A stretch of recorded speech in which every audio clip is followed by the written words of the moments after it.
자, 4강 성경의 7대 제국입니다. 지난 시간에는 노아를 통해서 하나님의 구원을 이루어가는 과정, 그걸 우리가 배웠어요. 그러니까 세속사하고 구속사하고 반대말이잖아요. 세속사는 말 그대로 세상 역사, 세상 세속적인 역사. 그 속에서 우리는 구속사를 읽어야 돼요. 구속사를 찾아내야 돼요. 하나님의 구원 계획, 이걸 알면 왜 나를 부르셨나, 뭐 하려고, 하나님의 구원 사역을 하시려고, 왜 이 교회를 세우셨나, 하나님의 구원 사역을 이루어가기 위해서 왜 우리 가정을 부르시고 세우셨나, 왜 이 나라를 세우셨나, 그냥 세속사가 아니란 말이에요. 우리가 성경의 족보 속에서도 구속사를 찾아야 되고 찾았잖아요.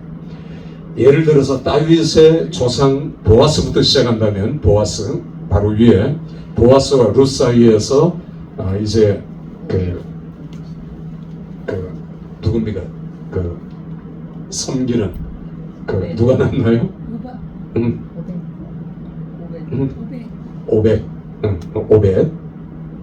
오벳이 이새를 낳고, 이새가 다윗을 낳고. 그러니까 성경에 만약에 룻기가 없으면 구속사가 모르잖아, 구속사를. 하나님께서 왜 룻기를 집어넣으셨나? 구속사를 우리에게 알려주기 위해서예요. 모세를 통해서 이루어가는 하나님의 구원 계획, 우리는 그걸 배우고 그것부터 이번 강의를 시작하려고 합니다. 성경의 7대 제국은 처음에는 고대 바벨론, 그 다음에 이집트, 그 다음에 신바벨론, 죄송합니다, 아수르, 신바벨론, 페르시아, 헬라, 로마. 성경에서 보통 바벨론 얘기할 때 신바벨론을 얘기하는 겁니다.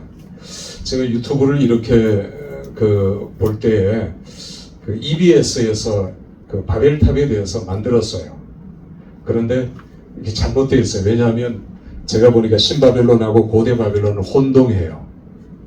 그러니까 오늘 세상 사람들은 역사에 대해서 잘 안다 하더라도 이걸 잘 혼돈을 이렇게 해요. 혼동하는 경우들이 많이 있는데, 우리는 고대 바빌론에 대해서 이미 배웠지요. 혼동하는 이유들이 있습니다. 바벨탑 때문에 그래요. 신바벨론 제국에서도 바벨탑과 비슷한 것들을 세웠어요. 그러니까 여기도 이제 있었고.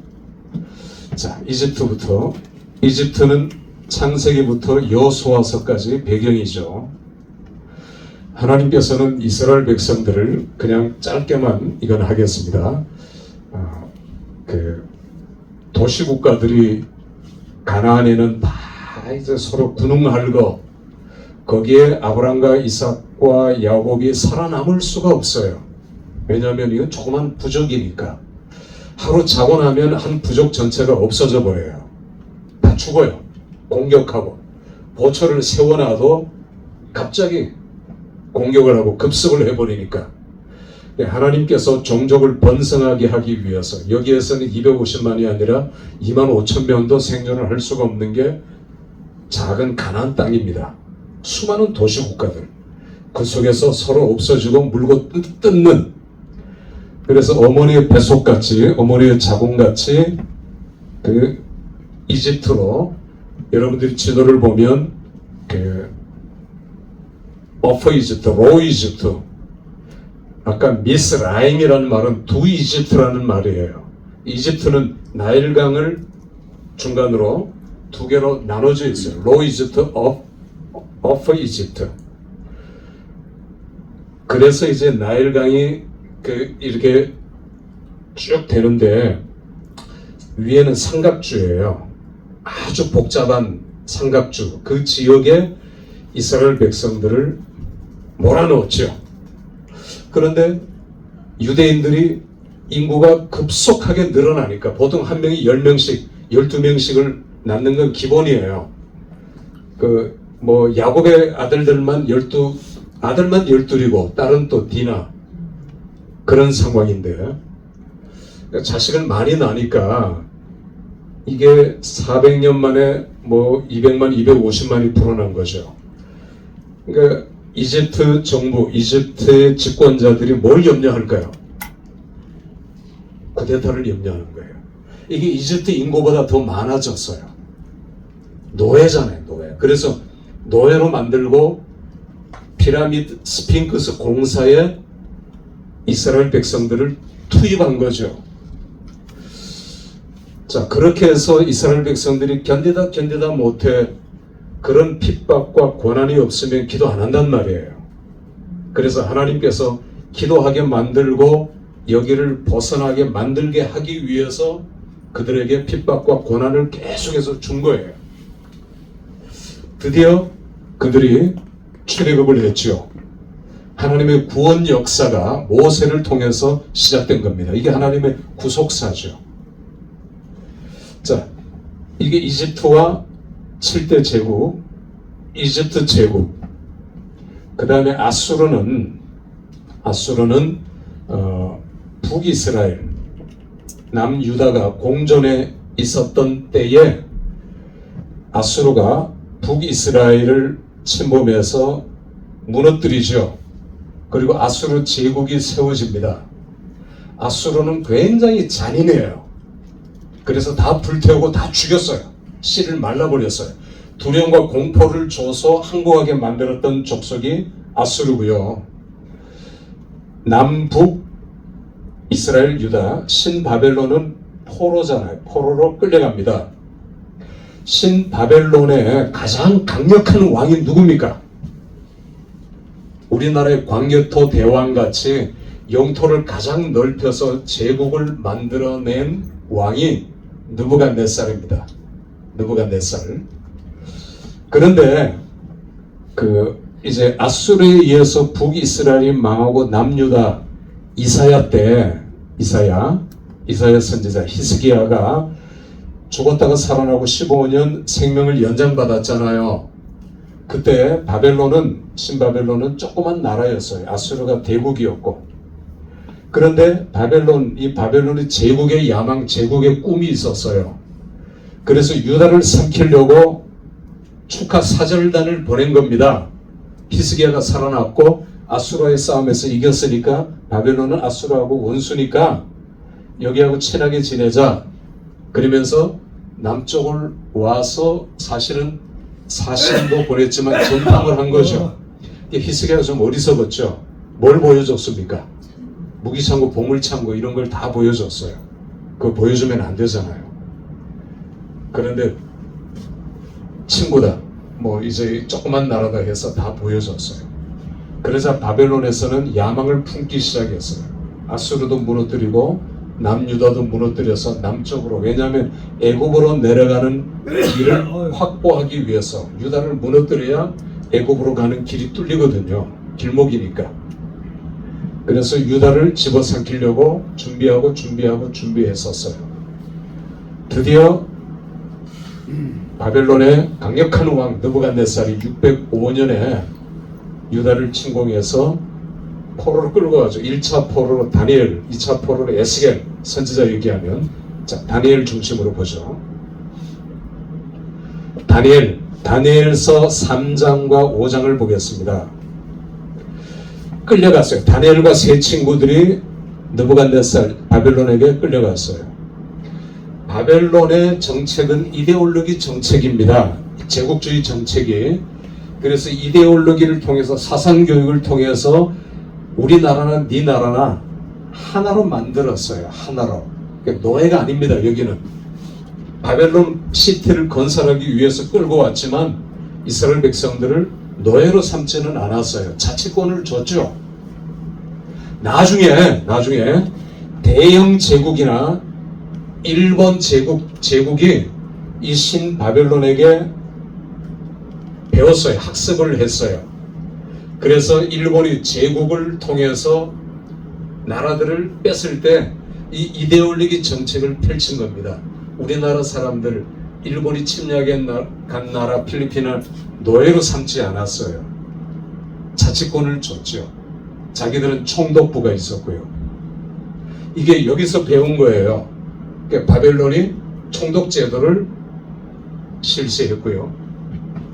자, 다니엘서 3장에 보면 느부갓네살, 가장 강력한 느부갓네살 왕이 세계를 지금 정복해 있는 세계 최대의 제국이고 강자예요. 그러니까 나 위에 없다 이거죠.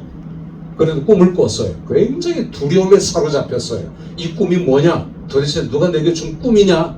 꿈이라는 게 누가 내게 보여주시는 계시라고 믿었기 때문에 느부갓네살이 굉장히 두려워했죠. 우리가 아는 대로 박사들, 술수들 다 끌어모았는데 아무도 대답을 못했어요.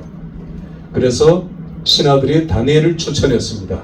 다니엘이 탁월하고 똑똑하니까 박사 다니엘을 불렀지요.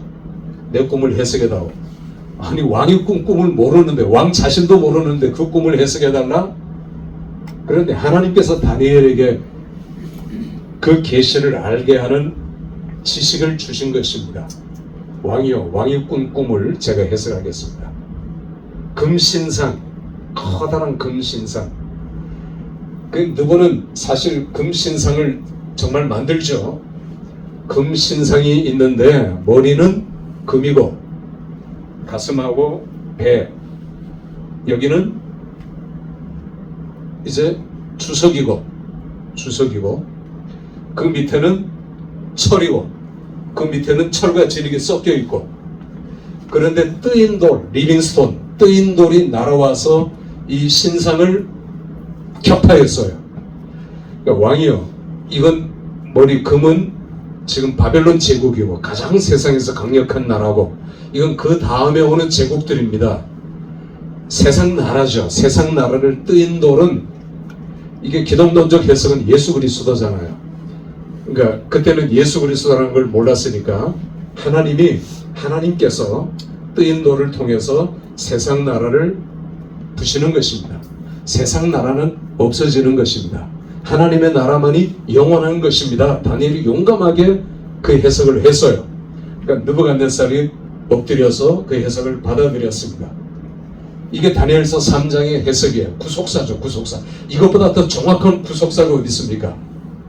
이 바벨론도 영원할 줄 알았어요. 포로 끌려온 이스라엘 유다 백성들도 바벨론은 영원할 줄 알았습니다. 바벨론의 그 궁궐, 그 궁전, 바벨론 시티를 한번 본 사람들은 바벨론은 안 망할 줄 알았어요. 역사의 아버지 헤로도토스도 BC 600년경 바벨론을 방문했는데 바벨론의 그 영화, 바벨론의 영광을 보고 바벨론이 영원하다고 찬사했어요. 그 정도였어요. 그런데 이런 바벨론도 80년이 못 갔어요. 아무리 위대한 세상 나라도 80년이 못 갔단 말입니다. 그게 다니엘서 5장에 마지막 바벨론의 왕 벨드사살이 오늘 예루살렘 성전에서 뺏어온 그런 기명을 가지고 하나님 앞에 드리는 그런 술잔, 그걸로 자기가 취했다, 자기가 먹었단 말이에요. 그때 흰 벽에 글씨가 나타났죠. 뭡니까? 메네 베겔 우바르신, 저울에 널 달아보니까 넌 끝났다 이거죠. 새파랗게 질려있는 벨드사살. 다니엘이 그걸 해석해 준 거예요. 그리고 그날 밤입니다. 그날 밤. 이 어마어마한 바벨론, 신바벨론, 이 바벨론이라는 도시는, 바벨론 시티는 성이 이렇게 되어 있고 여기 운하가 있고, 이 운하는 배를 타고 한참 건너가야 돼요. 그러니까 여기 오다가는 여기서 쏘는 불화살, 공격 무기에 다 침몰당하고 말아요. 난공불락이 요새입니다. 그런데 그날 밤 길은 하나인데 이 길을 통해서 페르시아의 군대가 무혈 입성했어요. 이 위대한 바벨론이 이렇게 망합니다. 허무하게. 이게 세상 나라예요. 아무리 강력한 나라랄지라도 이게 역사가 보여주는 거죠. 이게 세상사입니다. 하나님께서 어떻게 이 속에서 구속사를 우리에게 보여주시는가, 다니엘을 통해서 보여주고 있는 거죠. 영원히 갈 것 같은 바벨론도 80년 만에 망했어요. 자, 페르시아의 첫 번째 왕이 누굽니까? 고레스죠. 고레스가 이 땅에 오기 150년 전에 이사야는 고레스의 이름을 예언했어요. 메대와 파사, 페르시아가 메대를 삼키면서 페르시아 제국이 됩니다. 고대 바벨론보다는 아수르가 크고요. 아수르보다는 신바벨론이 크고요. 신바벨론보다는 페르시아가 더 넓어요. 크고 넓습니다. 고레스, 이 고레스가 왕이 되자마자 하나님의 계시를 받고 이스라엘 백성들을 귀환시키죠. 돌려보냅니다. 그래서 1차 누굽니까? 스룹바벨. 자, 고레스 다음 왕이 다리오예요. 다리오 왕과 스룹바벨은 어릴 때 궁에서의 친구예요. 그래서 다리오 때 스룹바벨을 보냅니다. 고레스 물론 비슷한 시기지만, 자, 스룹바벨. 2차는 에스라죠. 3차는 느헤미야. 이제 스룹바벨 그 다음에 에스라, 느헤미야인데 에스라, 느헤미야는 아닥사스다. 아닥사스다 그 전 왕은 아하수에로. 이 성경에 다 나오는 인물이죠. 아하수에로가 영어 발음으로는 크세는 크세스예요. 300이라는 영화를 보신 분이 있으십니까? 300이라는 영화의 그 페르시아 왕, 거기는 거인으로 나오고 뭐 주렁주렁 달고 화장하고 나오죠. 그 사람이 아하수에로예요. 키세르 키세스. 그러니까 페르시아의 가장 위대한 왕입니다. 이 왕이 그리스를 정복하기 위해서 100만 대군을 끌고 스파르타에 300용사하고 붙은 거예요. 결국은 뭐 수십만 명이 희생했지만 스파르타를 정복하고 쳐들어 들어갔죠. 이 아하수에로의 왕비가 누굽니까? 와스디였잖아요. 첫 번째는 와스디를 폐위시켰어요. 왜 폐위가 됐어요? 와스디가 너무너무 아름다웠거든요. 그런데 이 아하수에로가 이게 미치는 왕이거든요. 그러니까 자기 왕비 보고 너무 아름다운 이 아름다운 왕비를, 그러니까 이 나라를 어떻게 통치했느냐면 그 에스더서에 보면 계속 셀레브레이터가 나온다 했죠. 그 단어가 축제. 술 먹는 축제를 통해서 계속 자기 부하들을 관리하고 포상하고, 이게 이 제국의 그 운영이었어요. 그러면서 다 술이 취해 있는데 지도 술이 취해서 이제 와스디를 나체로 들어오라 했어요. 그런 내가 명색의 왕비인데, 물론 완전히 빨가벗은 것은 아니겠지만, 아니 혼이 다 비치는 그런 옷을 입고 신하들 앞에 나오라 하는 걸 와스디가 거절했어요. 나 못 간단 말이에요. 어떻게 했어요? 폐위시켜버렸어요. 와스디가 폐위되고 신하들이 다음 왕비를 뽑자 할 때 전국에서 다 이렇게 해서 뽑아 올렸어요. 뽑아 올렸더니 누가 뽑혔습니까? 우리가 아는 대로 에스더가 뽑힌 거예요. 에스더는 페르시아에 남아 있었던 백성들이죠. 고레스 때 귀환했고, 그러니까 하나님께서는 귀환한 사람들에게도 관심이 있으셨고 구원하셨고, 남아있는 백성들도 구원하시기 위해서 에스더를 모르드게를 들어 쓰시는 거예요. 남아있는 이 사람들은 이 본국 예루살렘에 1년에 한 번, 한 달 동안 예루살렘에 가서 11조를 바치고 성전에서 막대한 돈을 여행 경비로 썼어요. 그 돈 때문에 예루살렘은 세계적인 도시로 금방 성장할 수 있었던 에피소드가 있습니다. 자, 어쨌든 이렇게 하나님께서는 여기도, 하나님께서는 저기도, 우리도 사랑하시지만 저 북쪽에 있는 지하교회 교인들도 하나님 어쩌면 그들을 더 사랑하셔요.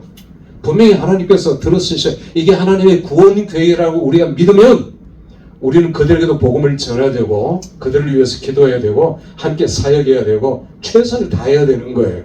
하나님의 구속 사역을 우리가 알기 때문에, 믿기 때문에. 이걸 모르면 관심이 없는 거예요. 그러니까 관심이 있어야 돼요. 기도해야 되고요. 자, 그래서 이제 이 얘기는 생략하고 에스더에 대한 얘기 여러분들이 잘 아니까, 아하수에로의 아들 아닥사스다는 자기의 친모는 아니잖아요, 에스더가. 그러나 이제 그 영향을 받고 에스라와 느헤미야를 보내요. 귀환을 시킨다는 말입니다. 그래서 아닥사스다에 의해서 돌아오게 되죠. 귀환하게 되죠. 자, 헬라는 중간사입니다. 성경 구약과 신약의 중간사. 이 헬라는 마게도니아예요. 여러분 지금도 보면 마게도니아는 나라가 독립을 했어요. 그리스 갔다 오셨는데 그리스 바로 위에 붙어 있습니다. 이 마게도니아, 옛날에도 마게도니아예요. 수천 년 전에도 마게도니아. 마게도니아는 조그만 나라였어요. 그리스에 속해 있지만 그리스 다 도시국가예요. 도시국가 전에 아테네하고 스파르타가 라이벌이었죠. 스파르타는 스파르타 교육으로 유명했고 아테네는 민주주의의 발생, 세계 최초의 그걸로 유명하잖아요. 자, 그런데 결국은 아테네가 끝까지 존재하고 살아남았지만 이 북마게도니아의 왕이었던 필립 2세가 어마어마한 금광을 발견했습니다. 전쟁을 하려면 뭐가 필요합니까? 돈이 필요해요. 돈 없으면 전쟁 못해요. 무기, 군대 그냥 옵니까? 돈 줘야 오지요. 용병은 아니더라도 자기 군대들한테 고정적으로 월급을 줘야지 싸울 거 아닙니까? 그러니까 더 많은 군대를 유지하기 위해서는 뭐가 있어야 돼요? 당연히 돈이 있어요. 돈이 없으면 못합니다.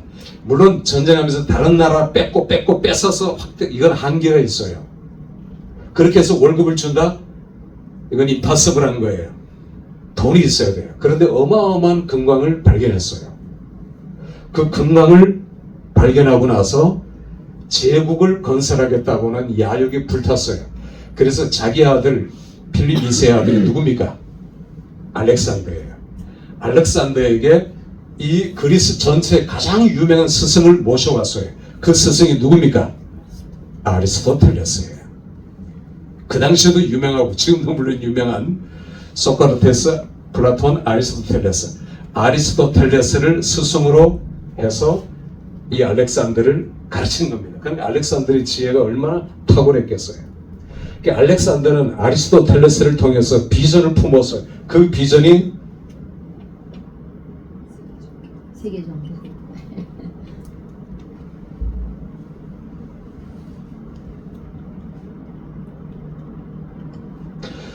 코스모폴리타니즘,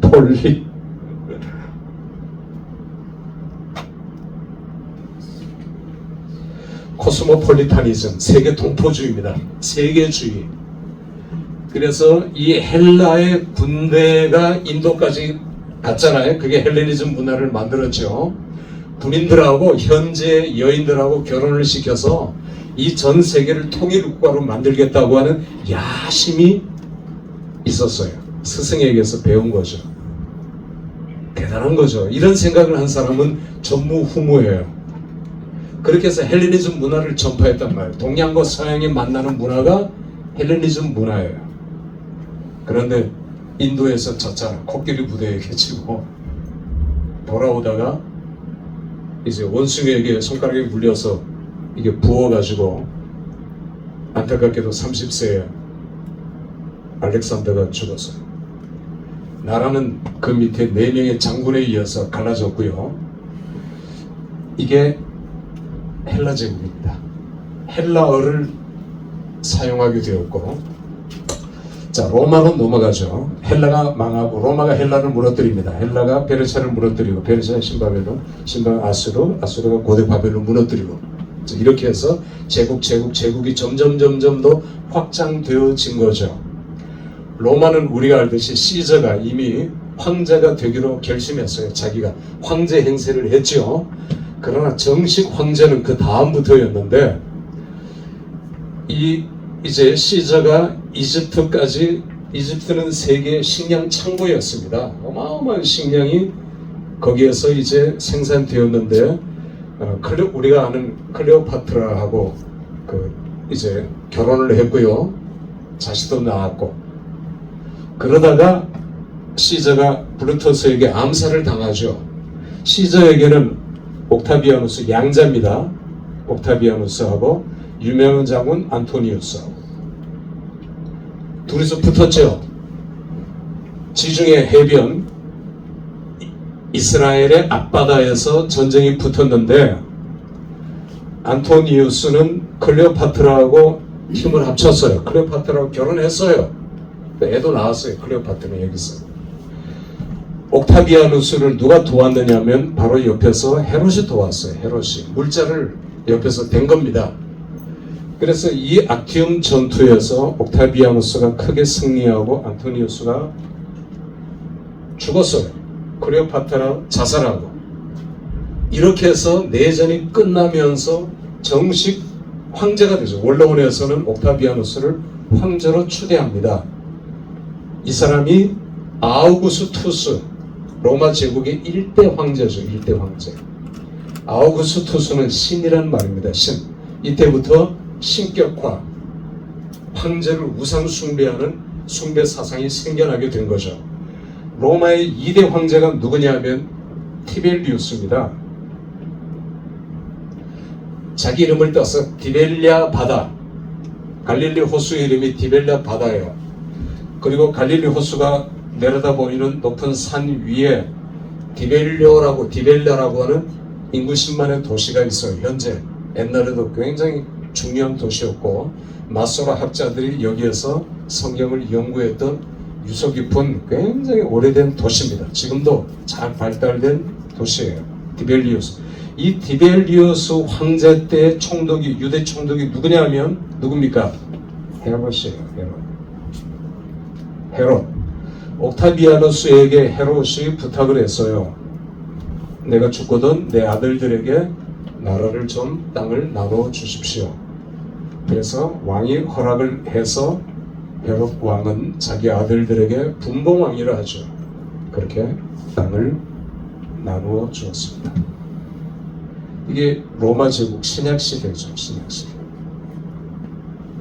로마 제국이 영원합니까? 계속 핍박을 받았잖아요.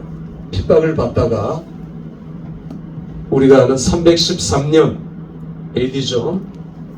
콘스탄틴 대제가 기독교를 공인했어요. 믿어도 좋다. 믿어도 좋다.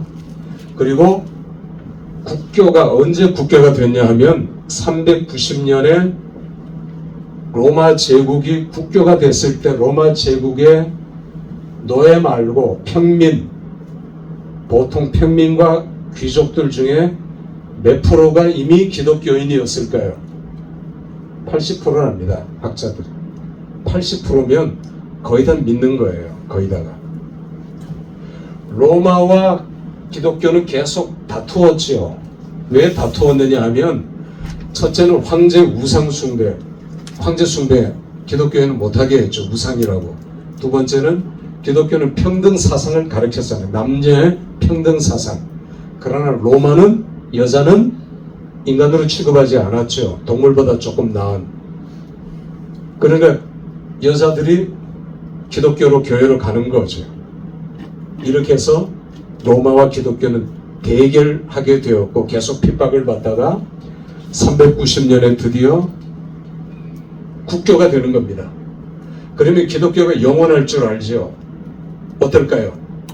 저는 그래서 이 나라가 다 100% 성시가 되는 걸 기도한 적도 없고 기도 안 해요. 그러면 타락하거든요. 중세가 그랬잖아요. 그래서 410년에 313년에서 390년 국교가 된 이후로 딱 20년 후에 로마가 게르만족에게 멸망당합니다. 뺏겨요. 무너져요. 불타버려요. 물론 소로마 제국입니다. 소로마입니다. 로마가 불타버려요. 그러니까 어거스틴이 이걸 보고 세상 나라는 유한하다. 얼마 안 간다. 이 위대한 로마가 망한 세 번째 이유는 부패 타락 때문이겠지만 세상 나라는 얼마 못 간다. 하나님의 도성, 그 책 제목대로 영원한 것은 하나님의 도성뿐이고 세상 나라는 얼마 못 간다 라고 그 책을 썼어요. 어거스틴이 망하는 로마를 지켜보면서. 그리고 476년 AD입니다. AD 476년에 로마 제국이 망해요. 소로마 제국. 영원히 갈 것 같은 소로마 제국. 그러니까 동로마 제국은 이게 십자군 전쟁까지는 살아있지만 소로마 제국은 이때 망합니다. 사실은 동로마 제국이 더 강했어요. 저기 지도를 보면